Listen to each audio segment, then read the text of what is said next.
Alright. Kilala ninyo sa itong si Israelito Torion? Sino yun? Ay, kilala ko yan. Sino yun? Diba? Yung naging ano ni Kibuloy? Yung... Hindi ko kilala kasi. Ano ba? Sir Mike, itong si Torion, itong si Torion, yun yung humugot kay Kibuloy doon sa kailaliman ng lupa. Siya yung kasama niya na sumuko. Si Topacio naman yung abogado ni Kibuloy. Pero hindi si Kibuloy pag-uusapan natin, Sino? Yung pagtatanggol na ginawa niya kay Bato. Ay, malamang kaya nagaganyan yan, tatakbo senador yan. Tama! Tatakbo senador yan, kaya ganyan. Ano, si Iliana? Nakapag-contest siya kay Vic Rodriguez. Ano pa ba? Ano ba ito makikipag-contest? Ano, si Iliana din yan? Ito kasi mga minamahal. Una, Sir Mike, kahapon, sinabi na itong si Israelito Torion humihingi ng due process para dito kay Senator Ronald Bato de la Rosa kasi sa kanyang magiging huhulihin daw. Kasi 'di ba may warrant na. Humihingi itong si Israelito Torion ng due process. Due process. Ibigay daw yung due process kay Bato. Due process yung tatagal-tagal na 2016 pa yung kaso pero hanggang ngayon lang lumabas yung warrant. Correct. Di ba due process tawag doon? Anong tawag mo sa ginagawa ni Torion? Ha? Siya ba ay makapalang mukha o talagang ano lang? Nagpapasip-sip yan or baka gusto ding maging abogado ni Bato. Ano ba May ginagawa ng plano yan Toron? sa politika. Hindi, si Torion kasi Gusto kahapon. ng due process. Ay kaya. Nung panahon na nasa kapangyarihan si Digong, kill them all, walang due process. Bukod nga doon. Bukod doon, meron siyang sinabi panibago. Ano? Sabi niya, tatayo tayo. Kayo lang. Sana all tumatayo.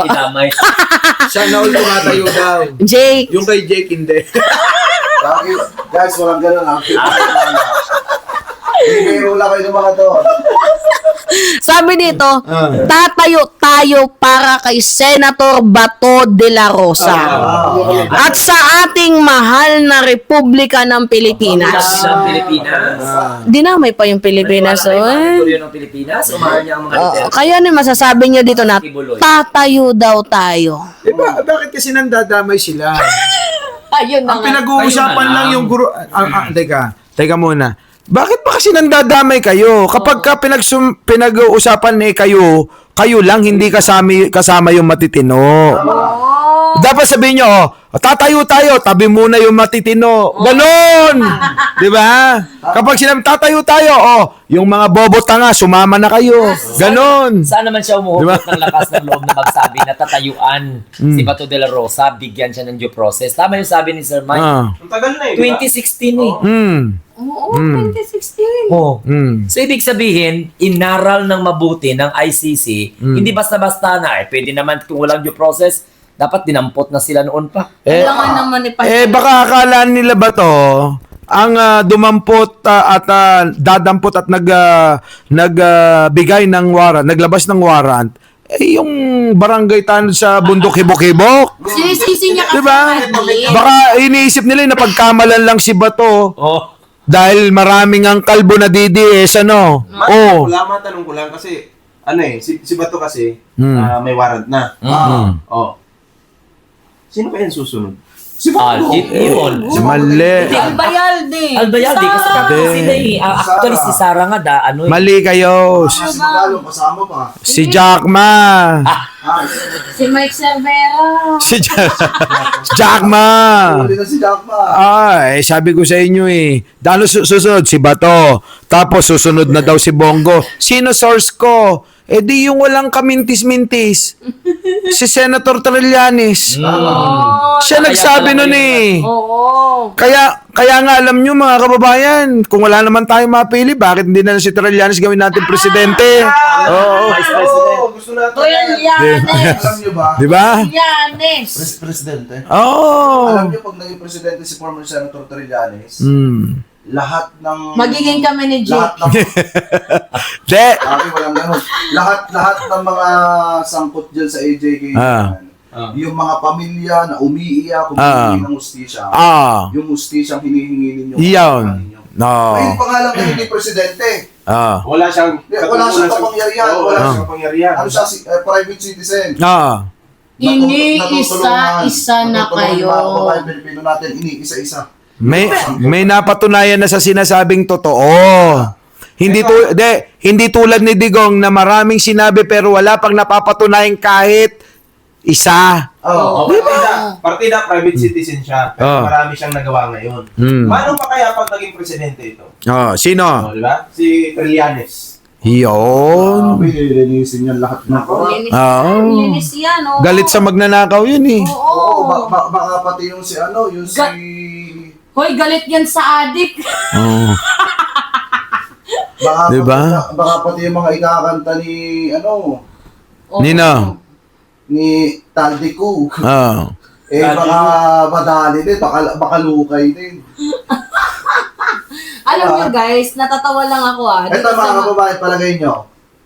Pagka umuwi, ito singit lang natin pero hindi natin tatagalan. Palagay nyo, pag umuwi kaya si Saldico, sino kaya mga ikakanta niya? Ito mga Marcos Loyals naman nanonood. Comment nyo nga mga kababayan. Ikakanta si Digong. Ikakanta si Pulong. Ikakanta si Bongo. Sino pa? Bukod doon. Hindi niya ikakanta si Martin. Hindi. Malabo niya ikanta yun. Wala mang kinalaman yun. Diba? Walang... Napakalinis talaga ni Martin? Speaker Ay, wala. Malinis. Alam mo, boss, bilib din ako kay Speaker Martin Romualdez. Hindi ko makapag... Hindi, totoo. Ito mga kababayan Ito, first na nakatulog natin. Alam nyo, bilib din ako kay former Speaker Martin Romualdez. No. Napakabuti niyang tao. Bago gusto mong hampasin ka ni Mima rito lang. Hindi guys, magkakaiba kasi kami. Ayan na naman siya. Ayan na naman magkakaiba. Alam niyo mga kababayan, sa sobrang bait ni Speaker Martin Romualdez. Hindi guys ganito Kasi kami ni Jake, love, wag ka naman ganyan. Guys, walang ganon walang ganon. Ano walang ganun? Referring nga! Oy, guys, nakikita nila yung mga pangyayari dito. Kahit itanggi mo Jake, halata. Yagi, walang ganon. Sige, banatan mo ba? Hindi guys, Guys, hindi. blackmail ako yung pagsalita yung katotohanan, Guys, hindi. Magkakaiba man kami ng political opinion when it comes to Speaker Martin Romualdez. Yan yung patunay na kami ay hindi po na... Huwag kang pumiyok. yan po yung patunay mga... Sige. yan po yung patunay mga minamahal na hindi po kami kayang bayaran ng prinsipyo. Yes, tama. Diba? Hindi. Tangina nyo. Diba? Tama yun. Basta ako, kita nyo naman guys, binablockmail ako. Basta ako, masasabi ko lang guys. Mahal ako ni Jake. Guys, ako ini-interrupt ako. Basta ako, masasabi ko, napakabait mo, Martin Romualdez. Oo nga. Dami mong alam. Ay! Sa sobrang bait mo, bakit hindi mo lubusin, Bakit ka mo? Bakit si Mima lang?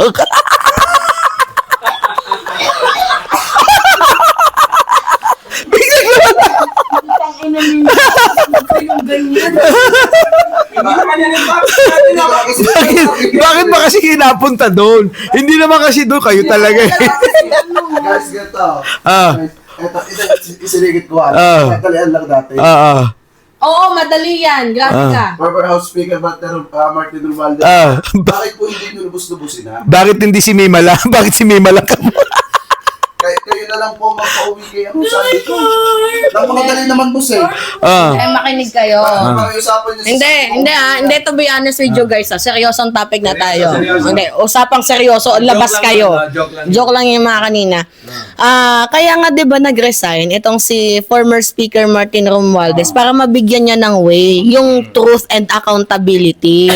'Di ba? Kaya nga siya nag-resign Hindi niya na nga pinakialaman yung Independent Commission for Infrastructure. Wait lang Sir Mike.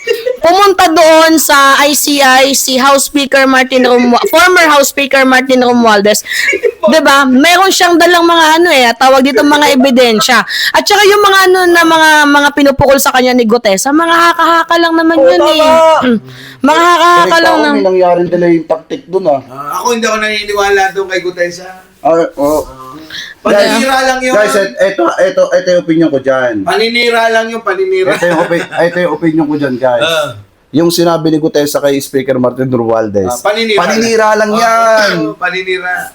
Paninira lang naman talaga. Bakit nasan yung ebidensya? Sige nga, Jake. Hindi nga kasi. Parang duda ka sa sagot Paninira lang talaga yan kay Ano mo Romualdez. gusto mo? Hindi paninira yun? Mima, umamin ka nga talaga. Sinasabi na nga paninira Ba't parang duda ka sa sagot niya? Hindi paninira lang naman kasi. Kaya Bakit mas- niyo ba ako pinagtutulungan dito? Yun nga yung sinasabi, paninira nga lang Paninira lang Parang ayaw mo nung paninira lang Yung So guys, back to real topic na po tayo, guys. Ano ba topic natin? Nawala na. ikaw na yung about kay PBBM, i-promote natin yung ginawa ng ating presidente. Yo! Alam nyo, mga kababayan,